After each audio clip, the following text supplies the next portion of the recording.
2024 সালে পরীক্ষার জন্য অষ্টম শ্রেণী ভূগোল থাকতে প্রথম পর্যায়ক্রমিক মূল্যায়নে যে প্রশ্ন গুরুত্বপূর্ণ একবার দেখো।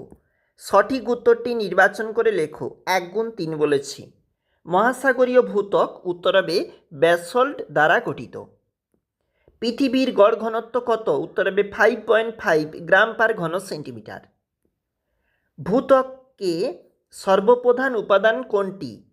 উত্তর হবে অক্সিজেন। 2 দাগের প্রশ্ন দেখো, এক কথায় উত্তর দাও। 1 গুণ 2। ক্যারেজ প্রথা অনুসৃত হয় কোন দেশে? উত্তর হবে পাকিস্তানে।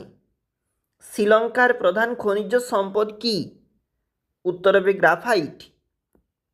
এরপরে 2 নম্বরের জন্য যে প্রশ্ন গুরুত্বপূর্ণ দেখো, সার্ক সম্বন্ধে সংক্ষিপ্ত বিবরণ দাও।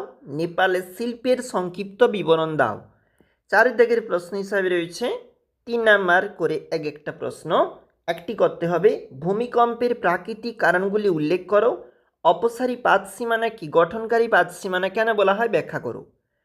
5 নাম্বারের জন্য গুরুত্বপূর্ণ প্রশ্ন, উৎপত্তি ও গঠন অনুসারে আগ্নেয়শিলা শ্রেণীবিভাগ করো। ভিভিআই রয়েছে এটা। এবং পরেরটা দেখো, পৃথিবীর অভ্যন্তরভাগের প্রধান 3টি স্তরের নাম উল্লেখ করে যে কোনো একটি স্তরের বিবরণ দাও।